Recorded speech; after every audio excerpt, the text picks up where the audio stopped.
আজ গোটা পৃথিবীতে মুসলমান মার খাচ্ছে, এরপরও একটা শ্রেণীর মানুষ সেই মুসলমানকে টেররিস্ট বলে, সেই মুসলমানকে আতঙ্কবাদী বলে, সেই মুসলমানকে জঙ্গি বলে, সেই মুসলমানকে সাম্প্রদায়িক বলে। অথচ গোটা পৃথিবীর দিকে তাকান, মুসলমান মার খাচ্ছে। সারা পৃথিবীর দিকে দেখেন, যে নির্মম ভাবে মব লিঞ্চিং চলছে, যে নির্মম ভাবে হত্যা চলছে, রাস্তায় পেটানো হচ্ছে, বাসেতে পেটানো হচ্ছে, ট্রেনেতে পেটানো হচ্ছে। অথচ একটা শ্রেণীর মানুষ তারপরও বলছে, যদি এখনো সজাগ না হও তাহলে কিন্তু আগামী দিন দেশ ছাড়তে হবে, ব্যাগ গুছাও। খালি ভয় দেখাচ্ছে একটা কমিউনিটির মানুষকে। আপনি অবাক হয়ে যাবেন, অবাক হয়ে যাবেন। যে দেশে প্রধানমন্ত্রী অন্য কমিউনিটির মানুষ, রাষ্ট্রপতি অন্য কমিউনিটির মানুষ, স্বরাষ্ট্রমন্ত্রী অন্য কমিউনিটির মানুষ, রাজ্যপাল অন্য কমিউনিটির মানুষ, চিফ মিনিস্টার অন্য কমিউনিটির মানুষ, মুখ্যমন্ত্রী অন্য কমিউনিটির মানুষ, অথচ তারাও নাকি দুর্বল হয়ে পড়েছে। সব মুসলমানরাই নাকি নিয়ে চলে যাবে। খালি বারে বারে আওয়াজ দিচ্ছে, যদি এখনো যদি এক না হও তাহলে কিন্তু মনে রাখবে সব পুরলি গুছিয়ে বাংলাদেশ যেতে হবে, আর নালে পাকিস্তান যেতে হবে। আমার ভাবতে অবাক লাগে, লজ্জা লজ্জা লজ্জা। আজ যদি দুটো দেশ না থাকতো, বাংলাদেশ আর পাকিস্তান যদি না থাকতো, এরা যে কি করে খেত আমি নিজেই ভেবে পাচ্ছি না। আমার বোধগম্য হচ্ছে না যে এরা কি করে খেত। এদের কাছে স্বাস্থ্য নাই, স্বাস্থ্যের কথা বলে না, চিকিৎসার কথা বলে না, বস্ত্রর কথা বলে না, শিল্পর কথা বলে না, মানুষের রুজি রুটি নিয়ে কথা বলে না, হসপিটাল নিয়ে বলে না, চিকিৎসা নিয়ে বলে না। এরা সব সময় খালি একটাই কথা, সাম্প্রদায়িকতার কথা। এরা সাম্প্রদায়িক মানুষগুলো সব সময় বিভাজনের রাজনীতি করে, ধর্মের বিভাজন তৈরি করে, হিংসার বাতাবরণ তৈরি করে শুধু মুসলমানের মধ্যে আর অন্য কমিউনিটির মধ্যে লাগিয়ে দেওয়ার চেষ্টা চালাচ্ছে এই রাজনীতির নেতাগুলো। যদি দুটো দেশ না থাকতো, বাংলাদেশ আর পাকিস্তান, এরা যে কি করে খেত, কেমন করে এদের রাজনীতি চলতো, আমি নিজেই হতভম্ব হয়ে যাই, আমি অবাক হয়ে যাই। আমার বোধগম্য হয় না যে এরা কিভাবে রাজনীতি চালাতো। ভাইরা আমার, বন্ধুরা আমার, সাথী মহব্বতের ভাইরা, সেকুলার হিন্দু মুসলমান তারা রাস্তায় নেমেছে। আমার দেশের হিন্দু মুসলমানেরা তারা রাস্তায় নেমেছে। তারা সব সময় অন্যায়ের প্রতিবাদ চালিয়ে যাচ্ছে, কারণ যারা জানে এদেশে হিন্দু মুসলমান জৈন খ্রিস্টান তারা রক্ত দিয়ে দেশ স্বাধীন করেছে। তাই ইন্ডিয়ান গেটেতে এখনো পর্যন্ত যদি আপনি দেখেন, যেখানে প্রায় 93 থেকে 94 হাজার যে মানুষের নাম লেখা আছে, তার মধ্যে প্রায় 61 থেকে 63 হাজারের কাছাকাছি মুসলিম, আমার কমিউনিটির মানুষ, মুসলমানরা জীবন দিয়ে রক্ত দিয়ে দেশকে স্বাধীন করেছে। মুসলমানদের এদেশে কোনো অবদান নাই। কথাই কথাই কথাই কথাই শুধু আপনারা দুটো দেশের নাম বলছেন। ভাবা উচিত, ওই দুটো দেশ যদি না থাকতো আপনারা কেমন করে রাজনীতি করতেন, একটু বিবেককে কোশ্চেন করে দেখবেন। আপনাদের রাজনীতি আর করতে হতো না, আপনাদের পুরলি গুড়িয়ে নিয়ে অন্য দেশে আপনাদেরকে চলে যেতে হতো। তবে মনে রাখবেন, মানুষ একদিন সজাগ হবে, মানুষ একদিন কনসাস হবে, মানুষ একদিন সচেতন হবে। সেদিনে মানুষ যখন এক প্ল্যাটফর্মে আসবে, যখন মানুষ এক ছাতার নিচে আসবে, যেমন ব্রিটিশরা যেমন দেশ ছেড়ে পুটলি নিয়ে লাগেজ নিয়ে পালাবার দিশে পায় না, সেদিনে কিন্তু আপনাদেরকেও কিন্তু লাগেজ নিয়ে পুটলি নিয়ে আপনাদেরকেও দৌড়াতে হবে। যারা আজকে অন্যায় ভাবে রাজনীতি করছেন, হিংসার রাজনীতি করে, খুনের রাজনীতি করে, মানুষের মধ্যে বিভাজন তৈরি করে যাতে লড়াই লাগিয়ে দেওয়ার চেষ্টা করছেন, এই সমস্ত রাজনীতির নেতাদেরকে বলি, আপনাদেরকে কিন্তু একদিন কিন্তু মনে রাখবেন, দেশ ত্যাগ করে আপনাদেরকে কিন্তু দেশ থেকে মানুষ ছোটাবে। আপনাদেরকে মানুষ আপনাদেরকে ছোটাবে। মানুষ চায় না হিংসার রাজনীতি, মানুষ চায় না।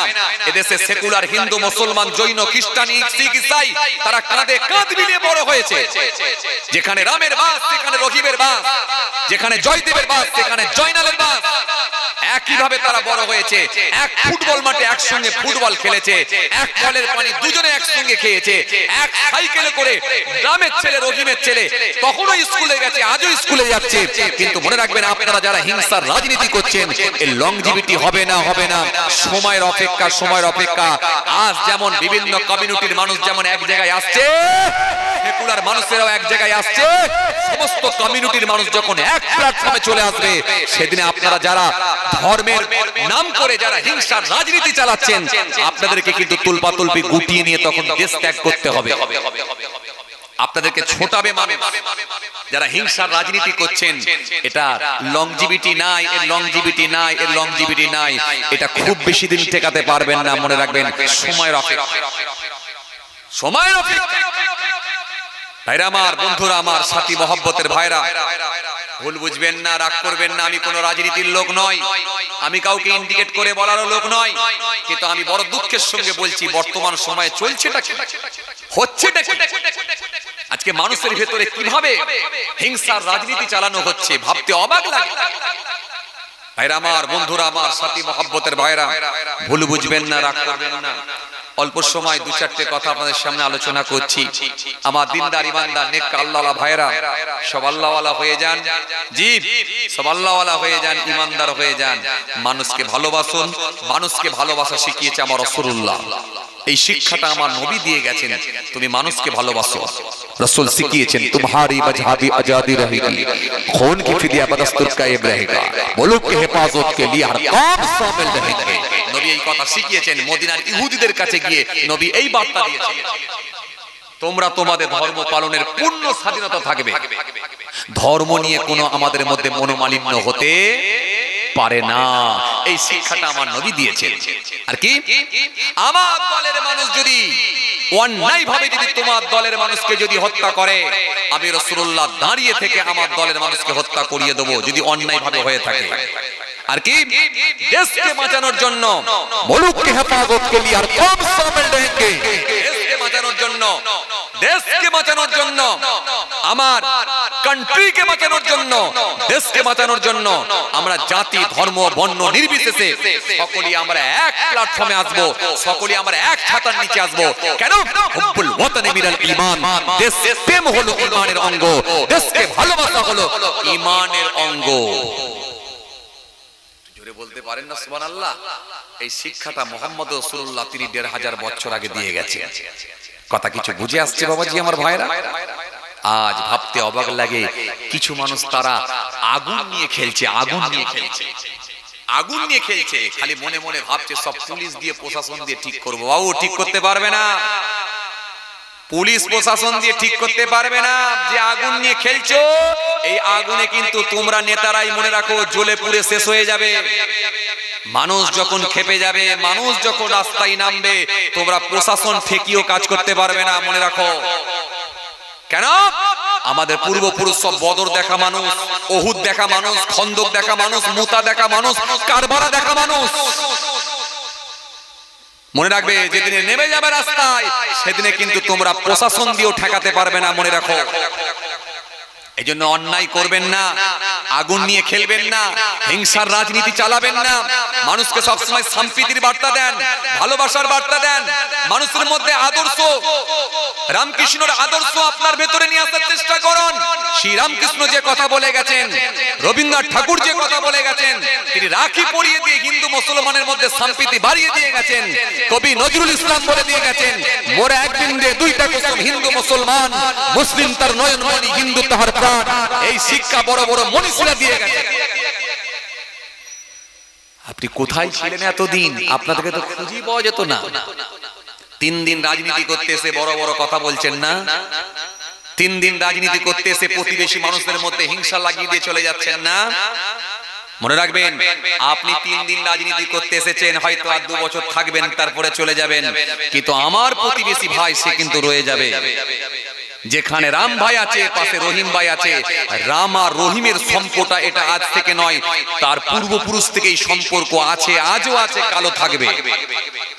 রাম রহিম মারা গেল, কিন্তু রাম রহিমের ছেলে রয়ে যাবে, তাদের মধ্যে সেই সম্প্রীতি ভালোবাসা থাকবে। মনে রাখবেন, আপনি হিংসার রাজনীতি করে যাবেন না, আগুন নিয়ে খেলবেন না। এই আগুন নিয়ে খেলতে হলে একদিন কিন্তু নিজেরাই জ্বলে পুড়ে মরবেন। ভাইরা আমার, বন্ধুরা আমার, সাথী মহব্বতের ভাইরা, যাই হোক,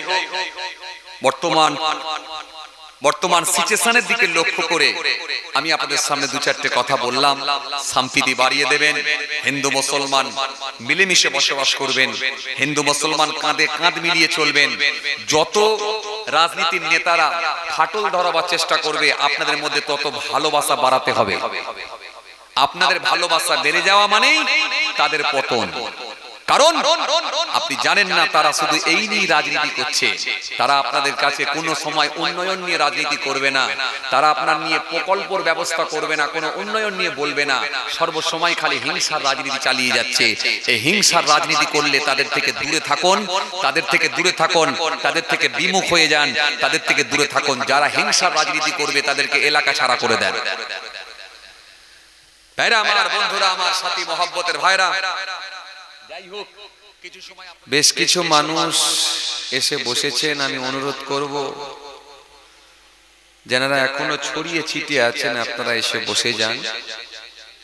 অল্প সময় আলোচনা করে আপনাদের খেদমত থেকে বিদায় নেন। খুব বেশি সময় নয়, 1-1.5 ঘন্টা আপনাদের খেদমতে কিছু আলোচনা।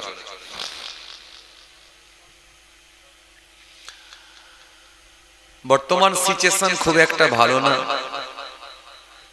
সারা বিশ্ব জুড়ে, সারা দেশ জুড়ে, সারা বাংলা জুড়ে যেভাবে একটা অরাজকতা তৈরি করা হয়েছে, একটা হিংসার বাতাবরণ তৈরি করে দেওয়া হয়েছে, যেভাবে বিভাজনের রাজনীতি চালানো হচ্ছে, আগামী দিনটা কিন্তু খুব কঠিন দিন আসছে। যারা এই বিষয়গুলোকে নিয়ে ভাবেন তারা বুঝতে পারছেন। তাই আমি গাড়িতে আস্তে আস্তে বলছিলাম, যেন 2 বছর পরের চিত্র যেন এখনই দেখতে পাচ্ছি বলে মনে হচ্ছে। 2 বছর 3 বছরের পরে, 2-3 বছর পরে যে কি সিচুয়েশন হবে, সেই চিত্র যেন এখনই দেখতে পাচ্ছি বলে মনে হচ্ছে। এজন্য না ভাবলে অনেক কিছু, না ভাবলে কিছু নাই, আর ভাবলে অনেক কিছু। না ভাবলে কিছু নাই, সবই ঠিক আছে, আর ভাবলে কিন্তু অনেক কিছু। পরিস্থিতি খুব খারাপ, খুব খারাপ। আসলে যেটা ব্রিটিশরা পারে না, সেটা কিন্তু এরা পেরেছে। তবে একটা জিনিস কিন্তু প্রমাণ হলো যে তখনকার দিনের কিন্তু মানুষের মানসিকতাটা ভালো ছিল। তারা আগে দেখতো মানুষ, আগে দেখতো দেশ। আর এখন আমরা খালি দেখছি কি, এটা আমার, ওটা ওর, এটা আমার, ওটা ওর। এই আমার আর ওর করতে গিয়ে দেশের অবস্থাও খারাপ, মানুষের অবস্থাও খারাপ। তৎকালীন সময়ে মানুষ একটা জিনিসই দেখেছিল, সেটা কি? সেটা হচ্ছে আগে মানুষ, আগে মানুষ, আগে দেশ। তাই দেশের জন্য, মানুষের জন্য হিন্দু, মুসলমান, জৈন, খ্রিস্টান, শিখ, ইসাই যাই বলেন না কেন, সবাই ঐক্যবদ্ধ হয়ে এক প্ল্যাটফর্মে এসে লড়াইয়ের জায়গা তৈরি করেছিলেন বলি তাই ব্রিটিশদেরকে তাড়ানো সম্ভব হয়েছিল। আর এরা যেটা চেয়েছিল যে ভাগ করে দিতে হবে, বিভাজনের রাজনীতি করে ভাগ করে দিলে খুব সহজ হবে, সেটা কিন্তু এদের দ্বারাই সম্ভব হয়েছে অলরেডি। কিছু মানুষ, নিরপেক্ষ সেকুলার মানুষ, তারা এখনো প্রতিবাদ চালাচ্ছে। সব মানুষ তো আর খারাপ না, কিন্তু কিছু উগ্র মানুষকে একটা প্ল্যাটফর্মে তারা নিয়ে আসতে পেরেছে, যার কারণেই তো সেই 2024 সাল থেকে আজ 2025 সাল হয়ে গেল, এখনো পর্যন্ত টিকে আছে। রাজনীতির নেতাদের যে ভাষণ, যাদের যে বক্তৃতা, এটা শুনলে মাঝে মাঝে মনে হয় যে আসলে এরা কোনো রাজনীতির নেতা কোনো ভাষণ দিচ্ছে না, কোনো গন্ডা, না কোনো গন্ডা ভাষণ দিচ্ছে। একটা গন্ডার সঙ্গে আর রাজনীতির নেতাদের সঙ্গে কোনো তফাৎ নাই, কোনো আলাদা নাই। রাজনীতির নেতারা বলছে অস্ত্র নিয়ে নামতে, ভাবা যায় এরা হচ্ছে জনপ্রতিনিধি, জনগণের ভোটেতে এরা এসেছে, তারা অস্ত্র নিয়ে নামতে বলছে ময়দানে। ভাবতে পারেন আজকে রাজনীতির নেতারা কোন জায়গায় গিয়ে পৌঁছেছে। আসলে এরা হচ্ছে মানুষের দুশ্মন। এরা এখন সাময়িকভাবে শুধুমাত্র নিজেদের অস্তিত্বকে টিকিয়ে রাখার জন্য হয়তো বিভাজনের রাজনীতি করে তারা নিজেদের অস্তিত্বকে টেকানোর জন্য এইভাবে হয়তো রাজনীতি করছে ঠিকই, কিন্তু যদি আপনি একটু দূরদৃষ্টি নিয়ে ভাবেন আপনি বুঝতে পারবেন আসলে এরা হচ্ছে কিন্তু মানুষের শত্রু। মানুষের শত্রু শুধু যে মুসলিম কমিউনিটির শত্রু তা না। আপনি তাকিয়ে দেখুন অন্যান্য স্টেট, অন্যান্য রাজ্যের দিকে তাকিয়ে দেখুন নিম্ন শ্রেণীর মানুষ বা নিম্ন বর্ণের মানুষদের সঙ্গে কিভাবে নির্যাতন চলছে। এগুলো আমাদের সামনে ভেসে উঠছে, কিন্তু তারপরেও কিছু মানুষ নীরব দর্শকের ভূমিকা পালন করছে। তারা একটা জিনিসই মনে মনে ভাবছে যে আসলে যা হচ্ছে মুসলমানদের ওপর দিয়ে যাচ্ছে, কিন্তু তা না। আপনি দেখুন পাঞ্জাবি থেকে শুরু করে, শিখ ইসাই থেকে শুরু করে, জি মতুয়া সম্প্রদায় থেকে শুরু করে নিম্ন শ্রেণীর মানুষ যারা আছেন অন্যান্য স্টেটের, অন্যান্য রাজ্যের দিকে তাকিয়ে দেখুন, জি আপনি তাহলেই বুঝতে পারবেন অন্য কমিউনিটির মানুষের উপরও কিন্তু নির্যাতন চলছে, অত্যাচার চলছে, অবিচার চলছে। শুধু যে মুসলিম কমিউনিটির উপরে তা না, হয়তো মুসলিমদের উপর এটা বেশি চলছে, এটা ঠিকই, কিন্তু খালি উগ্র মানুষ ছাড়া তারা কিছু উগ্র মানুষকে একটা প্ল্যাটফর্মে নিয়েছে, বাকি সবার উপরে কিন্তু নির্যাতন চালাচ্ছে, এটাই চলছে। যাই হোক, সব মিলিয়ে কিন্তু পরিস্থিতি খুব ভয়ানক, পরিস্থিতি খুব খারাপের দিকে যাচ্ছে। এই জন্য আগামী দিন আরো খারাপ দিকে আগাবে, এটাই তার লক্ষণ বোঝা যাচ্ছে। তো আমার তো মনে হয় যেভাবে ওয়াকফ নিয়ে মানুষকে এখন মাঠে ময়দানে রাস্তায় নামিয়ে দেওয়া হয়েছে, আমার তো মনে হচ্ছে আস্তে আস্তে এটাই মনে হচ্ছে গাজওয়াতুল হিন্দ হয়তো তৈরি হবে আগামী দিনে। এখান থেকে হয়তো গাজওয়াতুল হিন্দ এর সূচনা, এর শুরু। কারণ যেভাবে চলছে ভাইরা আমার, ভাবা যায় না একটা কমিউনিটিকে নিয়ে। আপনারা ইতিমধ্যে প্রত্যেকেই অবগত আছেন, জি একটা কমিউনিটি যাদের পূর্বপুরুষের রেখে যাওয়া সম্পত্তি, যাদের প্রপার্টি, যাদের পৈতৃক সম্পত্তি, সেই সম্পত্তিকে আজকে কেড়ে নেওয়া হলো। ভাইরা আমার, বন্ধুরা আমার, সাথী মহব্বতের ভাইরা, শুধু কেড়ে নেওয়া হয়েছে না, ভয়ঙ্কর জিনিস হতে পারে আগামী দিনে। যে কবরস্থানগুলো, যে মসজিদগুলো সব ওয়াকফের আন্ডারে আছে, সেই কবরস্থানে আগামী দিনে দাফন করাটাও বড় কঠিন হয়ে যাবে, যেহেতু সরকারি আন্ডারে চলে যাচ্ছে, যেহেতু সরকারের হাতে চলে যাচ্ছে ওয়াকফ। তার মানে ওই কবরস্থানে দাফন করাটাও আগামী দিনে ভয়ঙ্কর হয়ে যাবে, খুব কঠিন হয়ে যাবে। বড় বড় মসজিদগুলোকে ইতিমধ্যে ভেঙে দিচ্ছে, আপনারা জানেন। আগামী দিনে আরো ব্যাপকভাবে ভেঙে দেওয়া হবে, দিয়ে একেবারে সব বড় বড় কারখানা বানিয়ে ফেলা হবে, বিল্ডিং বানিয়ে ফেলা হবে, ফুটবল মাঠ বানিয়ে দেওয়া হবে। এই সব চক্রান্ত চলছে। তো সুতরাং এমন একটা জায়গায় আমরা পৌঁছে গেছি, সে বলি তো মা মার খায়, না বলি তো বাপ ব্যাংক খায়। বললেও বিপদ, না বললেও বিপদ। বললেও সমস্যা, বললেও সমস্যা, আর না বললেও আরো সমস্যা। সেই রকম একটা সিচুয়েশনের মধ্যে কিন্তু আমরা পড়ে আছি।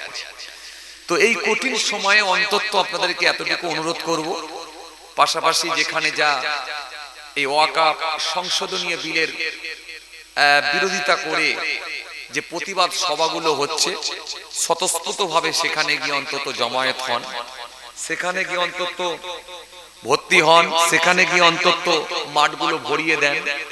কারণ এছাড়া তো আর দ্বিতীয় কোনো রাস্তা নাই। আপনাকে তো নামতেই হবে মাঠে, মাঠে নামার তো সময় হয়েই এসেছে। তো সুতরাং এছাড়া আর কিছু করার নাই। আপনি তো অনেক সহ্য করলেন, আপনার তালাক বিল তুলে দেওয়া হলো, আপনার কি বলে, আপনার জন্য এনপিআর এনআরসি রেডি করে রাখা হলো, আপনার জন্য কি বলে কি বলে কি বলে অন্যান্য স্টেটে যেভাবে মসজিদ ভেঙে দেওয়া হচ্ছে, অন্যান্য রাজ্যে যেভাবে মাদ্রাসা ভেঙে দেওয়া হচ্ছে, যেভাবে মবলিং চলছে, সবই তো আপনাকে নিয়ে হচ্ছে। তো সুতরাং তার মানে এখন আপনাদের আর কিছু করার নাই, গণতান্ত্রিক পদ্ধতিতে ময়দানে নেমেই আপনাদেরকে প্রতিবাদ করতে হবে, এছাড়া দ্বিতীয় কোনো রাস্তা নেই। গণতান্ত্রিক পদ্ধতিতে আপনাকে রাস্তায় নামতেই হবে, ময়দানে নামতেই হবে। তো যাই হোক ভাইরা আমার, বন্ধুরা আমার, সাথী মহব্বতের ভাইরা, লোকজনও কম, আমি খুব বেশি আলোচনা করব না। তবে একটা কথা মনে রাখবেন, ইমানদার যারা হবে তারা ভয় পায় না। লা তাহিনু ওয়া লা তাহজানু ওয়া আনতুমুল আ'লাউনা ইন কুনতুম মুমিনিন। আল্লাহর ওয়াদা আছে, খবরদার তোমরা ঘাবড়াবে না, চিন্তিত হইও না, ভেগে পড়ো না, তোমরাই বিজয়ী হবে। শর্ত একটা, ইন কুনতুম মুমিনিন, যদি তোমরা মুমিন হও। এই প্রকৃত মুমিন হতে হবে আমাদেরকে প্রকৃত আল্লাহওয়ালা ব্যক্তি হতে হবে। আর বেশি বেশি করে আল্লাহর দরবারে চোখের পানি ছেড়ে কাঁদতে হবে। মাবুদের সাহায্য যদি আমাদের উপরে আসে, নিশ্চিতভাবে আমরা ইনশাআল্লাহ জয়ী হব। ভাইরা আমার, বন্ধুরা আমার, সাথী মহব্বতের ভাইরা, পাশ্চাত্য দেশগুলোকে তো শেষ করেই দিচ্ছে। আপনারা জানেন মায়ানমার শেষ হয়ে গেল অলরেডি, ফিলিস্তিনটা অলরেডি প্রায় একেবারে শেষের মুখে, একেবারে শেষের দিকে। ফিলিস্তিনে অলরেডি আপনারা জানেন একেবারে শেষের দিকে। আর হয়তো অল্প গুটি কতক মানুষ আছে সেখানে। লাখো লাখো মানুষকে একবারে নির্মম ভাবে হত্যা করে, একেবারে সব, কার হাত নাই, কার পা নাই, কার মুন্ডু ধর আলাদা করে দেওয়া হয়েছে। লাখো লাখো মানুষকে হত্যা করা হয়েছে। যদিও অল্প গুটি কতক, মুষ্টি কতক মানুষ বেঁচে থাকলেও তারাও হয়তো বিকলাঙ্গ হয়ে গেছে। তো ভাইরা আমার, বন্ধুরা আমার, ফিলিস্তিনি একেবারে শেষের দিকে চলে গেছে, আর অল্প গুটি কতক মানুষ হয়তো আছে। তো যাই হোক, রাসূলুল্লাহ ভবিষ্যৎবাণী করে দিয়ে গেছে, সেই দিকে কিন্তু আগিয়ে যাচ্ছে। পরিস্থিতি খুব ভালো নয়, খুব খারাপ দিকে যাচ্ছে। হয়তো আমরাই হয়তো চোখে দেখতে পাবো নাকি জানি না, আল্লাহু আলাম, আল্লাহই ভালো জানে। হয়তো গাজওয়াতুল হিন্দ এখান থেকে শুরু হতে পারে, আমার মনে হয় গাজওয়াতুল হিন্দ এখান থেকে শুরু হতে পারে। আমার মনে হচ্ছে তারই হয়তো সূচনা, শুরু। কারণ যেভাবে আগাচ্ছে পরিস্থিতি আরো ভয়ানক জায়গায় যাবে। একটা মানুষ তখন সহ্য করতে পারে কখন বলেন তো? রাস্তায় পেটালে সে সরে আসে, আরেকটু মারলে আরেকটু সরে আসে, আরেকটু মারলে আরেকটু সরে আসে, আরেকটু মারলে আরেকটু সরে আসে। যখন ঘরে ঢুকে পেটাবে তখন তো আর পালাবার কোনো জায়গা নাই, রাস্তা নাই। তখন আপনাকে হাত গুড়িয়ে নামতে হবে, এছাড়া আর কোনো দ্বিতীয় পথ নাই। তো যাই হোক, গণতান্ত্রিক পদ্ধতিতে আপনারা রাস্তায় নেমেছেন, রাস্তায় নামুন, প্রতিবাদ করুন, মিছিল মিটিং করুন, যেভাবে চলছে। আগামী 26 তারিখে আপনাদের জানা আছে, জি, মুসলিম পার্সোনাল ল বোর্ডের নেতৃত্বে ব্রিগেড সমাবেশের ডাক দেওয়া হয়েছে। স্বতঃস্ফূর্তভাবে সবাই যাওয়ার চেষ্টা করবেন ইনশাআল্লাহ। যাই হোক ভাইরা আমার, বন্ধুরা আমার, পরিস্থিতি খুব খারাপ। মিছিল মিটিং গুলো করছেন যেভাবে করতে হবে, এবং আমাদের উপর নেতৃত্ব যারা বলছেন, যেভাবে বলছেন সেভাবে আমাদেরকে আগাতে হবে। কারণ আমরা সবসময় ভদ্রতার পরিচয় দেবো, নিশ্চয়ই আমরা দিচ্ছি, দেবো। আমরা মানবতার পরিচয় দেবো, আমাদের মধ্যে ঐক্য থাকবে, আমাদের মধ্যে ভালোবাসা থাকবে, আমাদের মধ্যে শিষ্টাচার থাকবে। যারা অশান্তির বাতাবরণ তৈরি করার চেষ্টা করছে তাদেরকে আমরা সবসময় ভালোবাসা দিয়ে যাব, তাদের সঙ্গে আমরা সব সময় মানবতা দেখাবো, তাদের সঙ্গে আমরা সব সময় অ্যাডজাস্ট করে চলার চেষ্টা করব। এটা আমরা তখনও করে আসছি, এখনো করে যাব। কারণ এই শিক্ষাটাই আমার নবী দিয়েছেন, তোমরা মানুষকে ভালোবাসো, মানুষকে ভালোবাসো, যে যে ধর্মেরই হোক না কেন, তোমরা মানুষকে ভালোবাসতে শিখো, মানুষকে ভালোবাসো। কেন? হুব্বুল ওয়াতানি মিনাল ঈমান, দেশ প্রেম হলো ঈমানের অঙ্গ। দেশকে ভালোবাসো। লা ইয়ারহামুল্লাহু মান লা ইয়ারহামুন নাস, আল্লাহ তার উপরে দয়া করে না যে মনুষ্য জাতির উপরে দয়া করে না। সুতরাং এখানে রাসূলুল্লাহ কোন কমিউনিটিকে উল্লেখ করে বলেননি, মনুষ্য জাতির কথা বলেছেন, মানুষের কথা বলেছেন। তোমরা মানুষকে ভালোবাসো। তাই মানুষকে ভালোবাসতে হবে। আপনার বাড়ির পাশে যেই থাক না কেন, যে কমিউনিটির মানুষ থাক না কেন, যে সম্প্রদায়ের মানুষ থাক না কেন, আপনি সব সময় ভালো আচরণ করবেন, ভালো ব্যবহার দেখাবেন। নিশ্চিতভাবে আপনি ভদ্রতা, আপনার মধ্যে সেই নবিয়ানা আদর্শ, আপনার মধ্যে সেই মানবিকতা নিশ্চয়ই এটা থাকবে। কারণ রাসূলুল্লাহ যেটা শিখিয়েছেন এটাই হচ্ছে আমাদেরকে নবী শিখিয়ে দিয়ে গেছেন, সেই শিক্ষা আমাদের মধ্যে রাখতেই হবে। কথা ঠিক কিনা ভুল বলেন? কথা ঠিক কিনা ভুল বলেন? জি, যারা আপনার মসজিদ ভেঙে দেওয়ার চেষ্টা চালায় তাদেরকে আপনি ভালোবেসে বোঝাবার চেষ্টা করুন, ভালোবেসে বলুন। নিশ্চয়ই আপনি বলবেন ভালোবেসে বলুন, ভাই এটা ধর্মীয় স্থান, এখানে নামাজ পড়ি, এখানে সিজদা দিই, এটা ভাঙা ঠিক হচ্ছে না। ভালোবেসে বলুন, ভালোবেসে বলুন, যেটা হয় হোক। কিন্তু মনে রাখবেন নবী শিক্ষা দিয়েছেন সব সময় তোমরা ভালোবাসা দেখাবে। তাই ভালোবাসতে শিখুন, মানুষকে ভালোবাসুন। কারণ আমরা এই ভারতবর্ষের জমিনে আজও সেই সম্প্রীতি বেঁচে আছে, আজও সেই কি বলে, আজও সেই ভালোবাসা বেঁচে আছে, আজও সেই মেলবন্ধন আছে। যেখানে রামের বাস সেখানে রহিমের বাস, যেখানে জয়দেবের বাস সেখানে জয়নালের বাস, যেখানে মধুর বাস সেখানে সত্তারের বাস।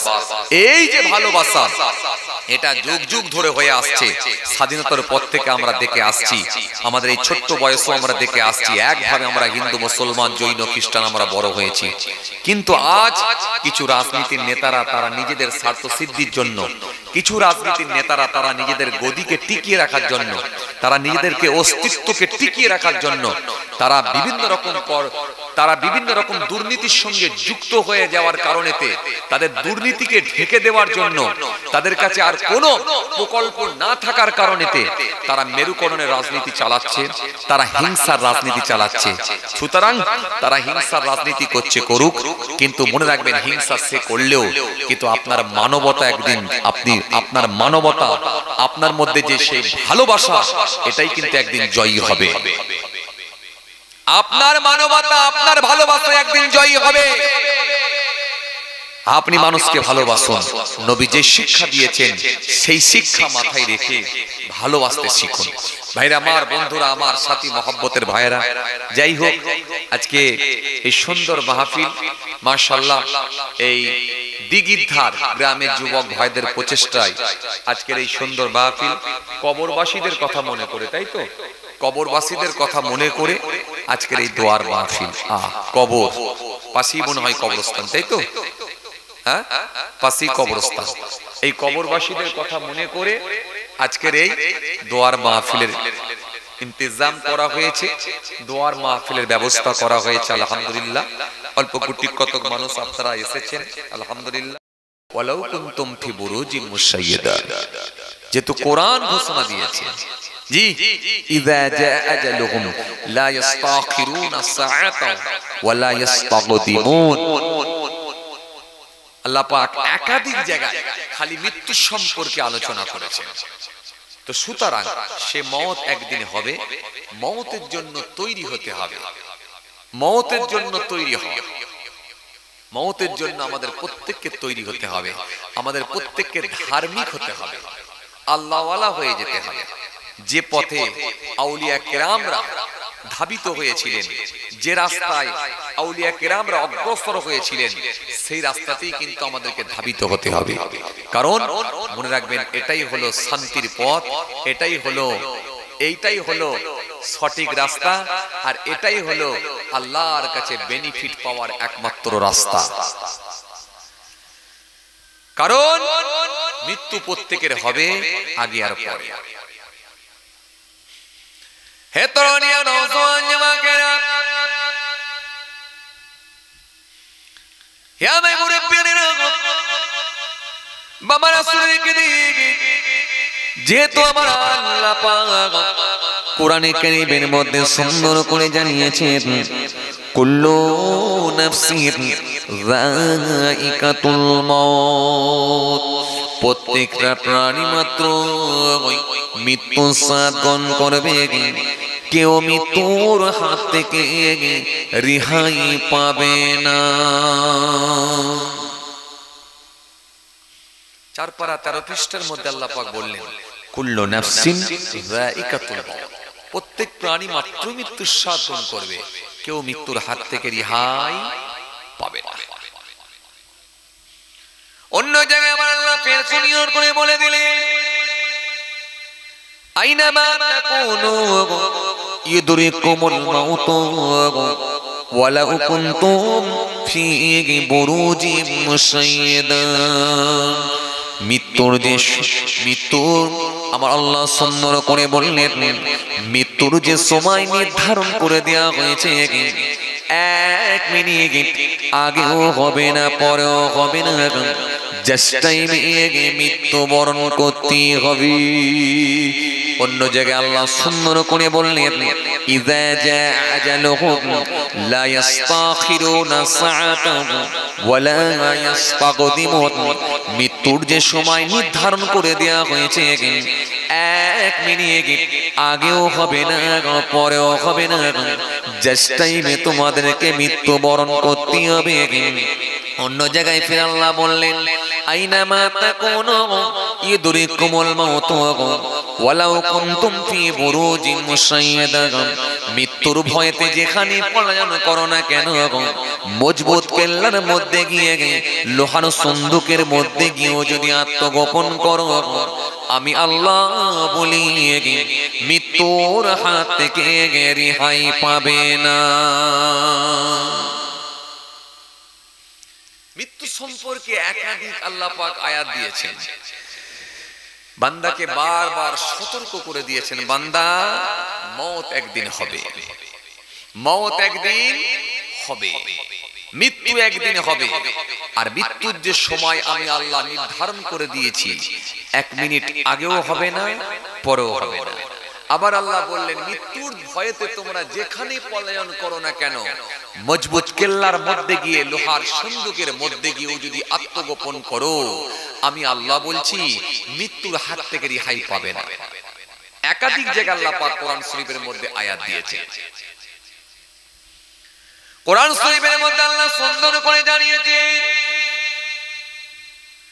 কাইফা তাকফুরুনা বিল্লাহি وكنتم أمواتا فأحياكم ثم يميتكم ثم يحييكم ثم إليه ترجعون।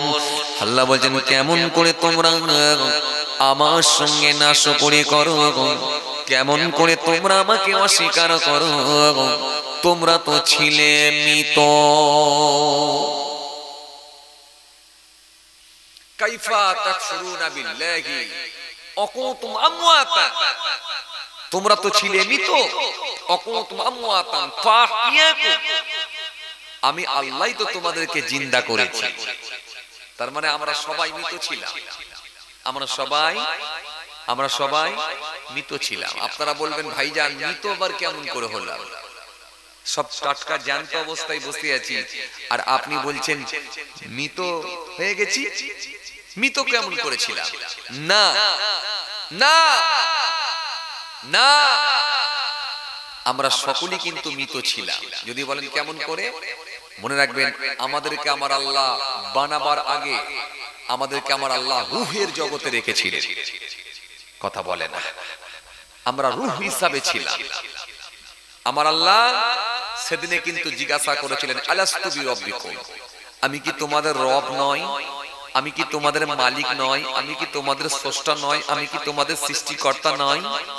আমরা সকলেই সমস্বরে উচ্চ আওয়াজে বলেছিলাম ক্বালু বালা, অবশ্যই আপনি আমাদের রব, আপনি আমাদের সব, আপনি আমাদের মালিক, আপনি আমাদের স্রষ্টা, আপনি আমাদের সৃষ্টিকর্তা। আমার আল্লাহ সেই সময় বললেন তাই যদি হয়ে থাকে তাহলে মনে রাখো আমি আল্লাহ এই পৃথিবীর জমিনে তোমাদেরকে প্রেরণ করব, এই পৃথিবীর জমিনে তোমাদেরকে প্রেরণ করব, সেখানে কিন্তু আমাকে যেন তোমরা ভুলে যেও না। তাই আমার আল্লাহ দয়া করে অল্প দিনের জিন্দেগি আমাদেরকে পৃথিবীর জমিনে প্রেরণ করেছেন, পাঠিয়েছেন। এই জন্য আমাদেরকে প্রথমে কিন্তু রূহের জগৎ আল্লাহ রেখেছিলেন।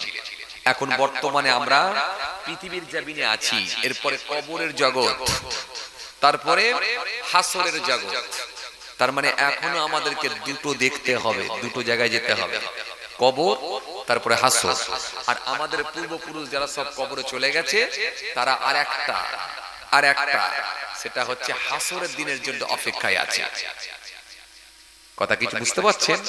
বুঝতে পারছেন? তার মানে আমাদের এখনো দুটো দেখতে হবে, আর তারা একটা দেখবে।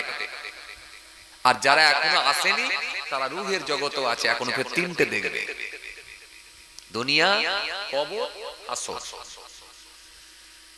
সুতরাং এই জন্য আল্লাহ পাক রব্বুল আলামিন বললেন তোমরা সব ছিলে মৃত, অকুতুম আমওয়াতান ফাহিয়াকুম,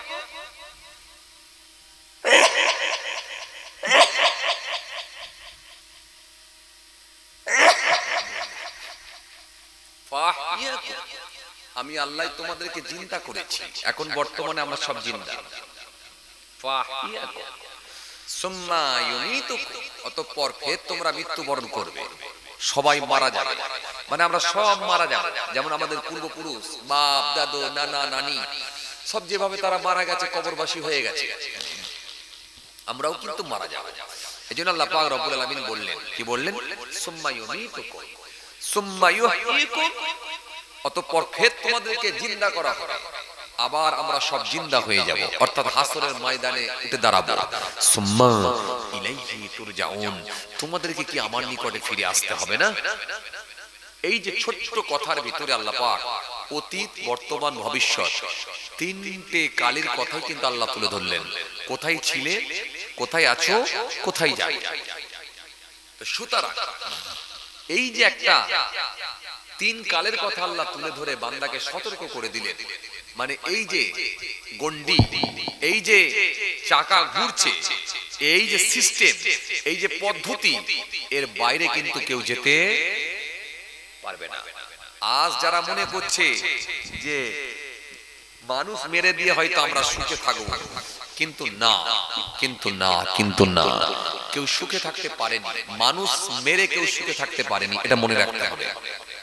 হিটলারও হত্যা করেছিল, একটা দুটো তিনটে না, কম বেশি প্রায় 3 বছরে 60 লক্ষ ইহুদিকে হত্যা করেছিল, আপনাদের জানা আছে।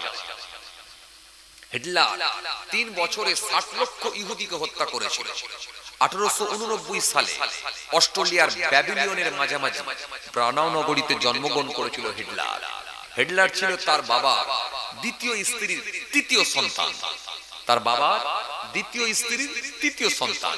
হিটলার ছোটবেলা থেকে প্রচন্ড রাগী ছিলেন এবং একগুঁয়ে ছিলেন, একরোকা ব্যক্তি ছিলেন। বাচ্চা বয়স থেকে তিনি অল্প সময় কিছুদিন পড়াশোনার সুযোগ পেলেও কিন্তু খুব বেশি দিন তিনি পড়াশোনা চালিয়ে যেতে পারেননি।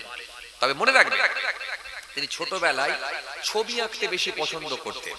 জি, ড্রয়িং এর কাজ করতে বেশি পছন্দ করতেন, ড্রয়িং করতে বেশি পছন্দ করতেন, অর্থাৎ ছবি আঁকতে পছন্দ করতেন, কিন্তু পড়াশোনার থেকে ছবি আঁকতে বেশি পছন্দ করতেন হিটলার। কিন্তু বাচ্চা বয়সে তার মা মারা যাবার পর সংসারের সমস্ত বন্ধনকে ছিন্ন করে দিয়ে হিটলার চলে গিয়েছিলেন কোথায়? ভিয়েনায় পাড়ি দিয়েছিলেন। দিন মজুরের কাজেতে নিযুক্ত হয়েছিলেন, দিন মজুরের কাজের উদ্দেশ্যে তিনি ভিয়েনায় পাড়ি দিয়েছিলেন। হিটলার সেখানে গিয়ে বেশ কিছুদিন কাটিয়ে দিলেন। বেশ কিছুদিন কাটিয়ে দেওয়ার পরে হিটলারের ভিতরে প্রবল বিদ্বেষ শুরু হয়ে গেল, প্রবল হিংসা শুরু হয়ে গেল। ইহুদিদের ওপরে তার প্রবল বিদ্বেষ শুরু হয়েছিল ভিয়েনায় যাবার পরে।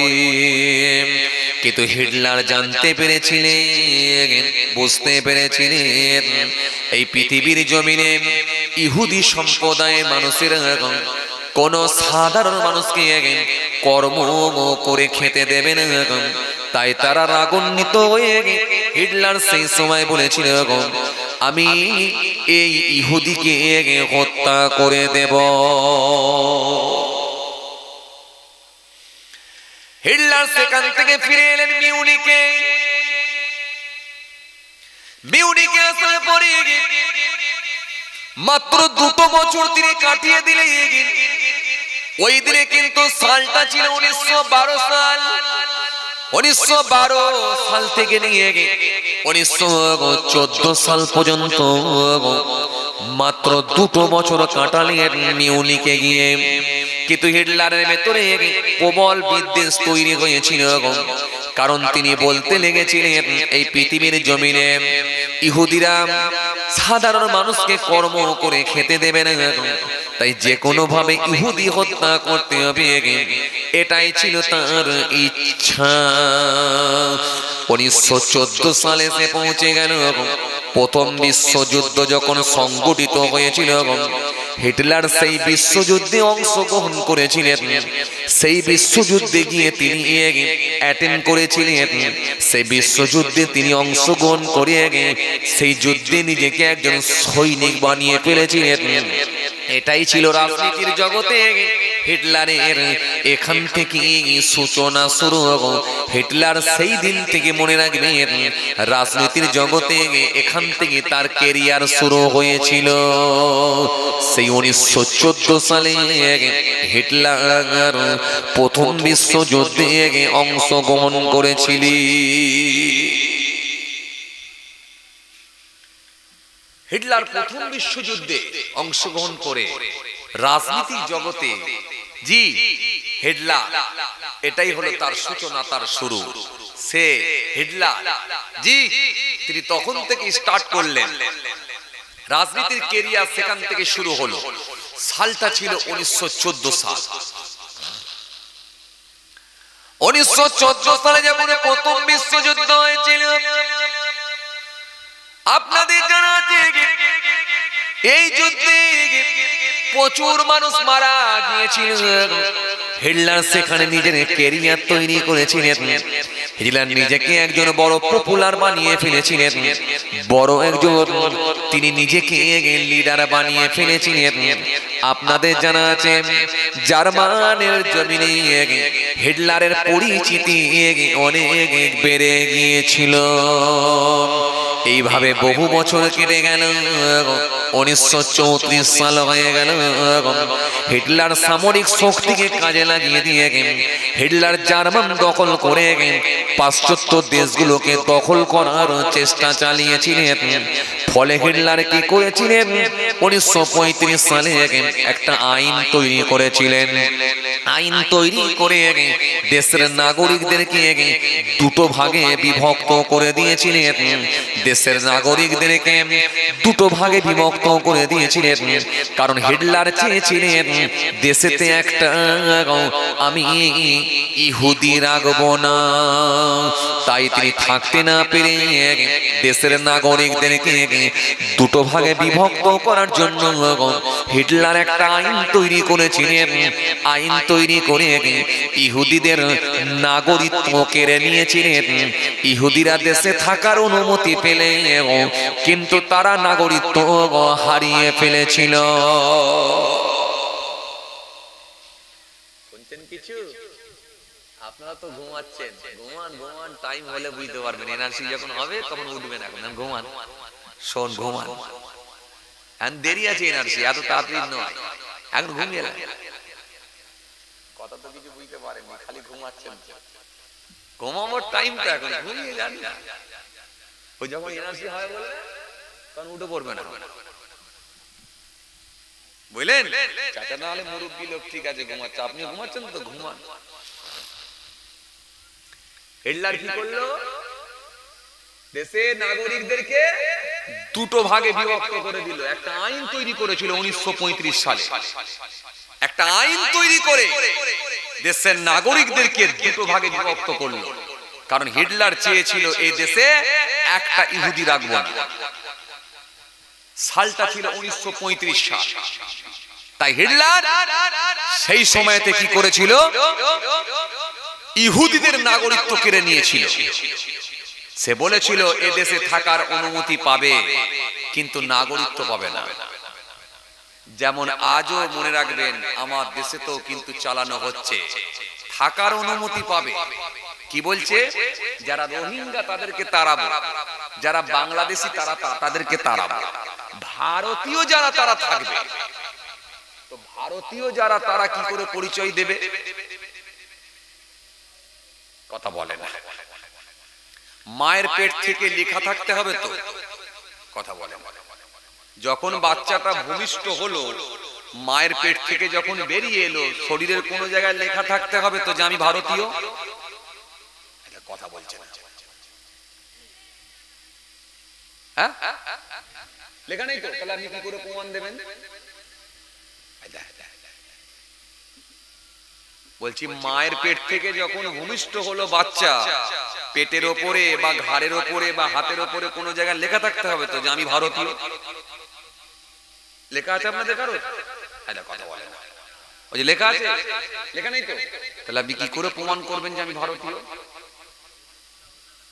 কি করে কাগজ দেখাবেন? আপনার কাগজ দেখালে মেনে নেবে?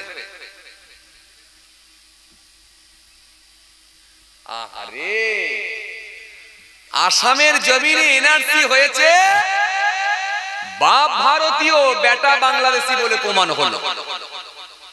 কি করে?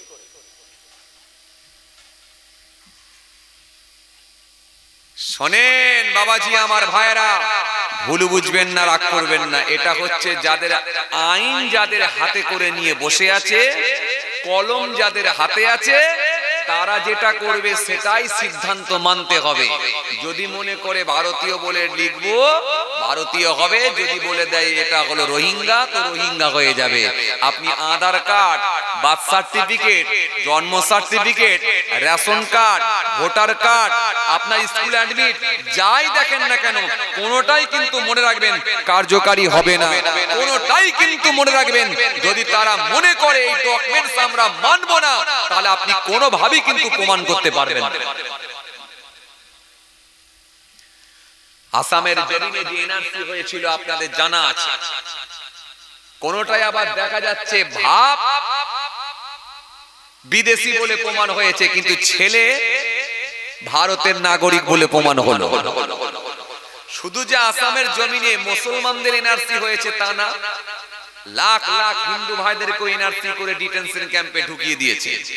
হাজারো হাজারো হিন্দু ভাই, মুসলমান ভাই সব দেখবেন ডিটেনশন ক্যাম্পে ঢুকে বসে আছে। কারণ এদের টার্গেট হচ্ছে একটাই, সেটা হলো নিম্ন বর্ণের বা নিম্ন শ্রেণীর মানুষদেরকে রাখবো না। রাজনীতিটা করব মুসলমানদেরকে নিয়ে, কিন্তু মনে রাখবেন নিম্ন শ্রেণীর মানুষদেরকে আমরা রাখবো। শিডিউল কাস্ট, শিডিউল ট্রাইব, যেগুলো নিম্ন বর্ণের মানুষ বা নিম্ন শ্রেণীর মানুষ, তাদেরকে এরা রাখবে। আপনি সোশ্যাল মিডিয়ায় দেখেন, আজকে আমি দেখছিলাম, আস্তে আস্তে দেখছিলাম, জি চুলের মুঠি ধরে টানছে, সেটা কিন্তু মুসলমান নয়, ওটা মুসলমান নয়। চুলের মুঠি ধরে টানছে, ঘিচড়ে ঘিচড়ে যাচ্ছে, ওটা মুসলমান নয়। ওটা হলো নিম্ন বর্ণের মানুষ বা নিম্ন শ্রেণীর মানুষ, যার কারণে এই শিডিউল কাস্ট, যার কারণে এদেরকে কিন্তু মনে রাখবেন বাবাজি আমার ভাইরা, এদেরকেও কিন্তু এদের টার্গেট কিন্তু রাখবো না। এরা আসলে কিন্তু নিজেদের ক্ষমতা চালানোর জন্যই এটা হচ্ছে একটা শুধুমাত্র মাধ্যম। নিজেরা শুধুমাত্র ক্ষমতাকে টিকিয়ে রাখবো আর রাজ করব আমরা, যা বলবো সেটাই মানতে হবে। ভাইরা আমার, বন্ধুরা আমার, সাথী মহব্বতের ভাইরা, এই জন্য সব মিলিয়ে মনে রাখবেন। আজকে দেখুন জি, শিখ সম্প্রদায়ের মানুষ যারা, পাঞ্জাবি যারা, তারাও রাস্তায় নেমেছে। কারণ পাঞ্জাবিরাও জানে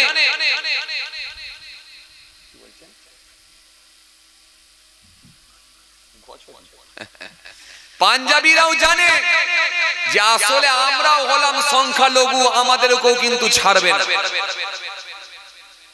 আপনারা জানেন পূর্বে যে কৃষি বিল পাস করে শত শত মানুষের জীবন চলে গেছে। এই কৃষি বিলকে প্রত্যাহার করাতে গিয়ে হাজারো হাজারো পাঞ্জাবির জীবন গেছে, শিখ সম্প্রদায়ের মানুষের জীবন গেছে। হয়তো আপনাদের অনেকের মনে আছে, আবার অনেকের মনে নাই। দিল্লির রাজপথে যেভাবে তারা আন্দোলন চালিয়েছিল, ট্রাক্টর নিয়ে আন্দোলন চলছে, মনে আছে আপনাদের?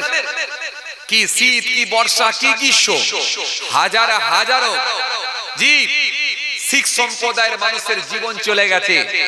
জি, সেই মানুষগুলো বুঝতে পেরেছে যে আসলে এরা কিন্তু কারোরই দরদি নয়।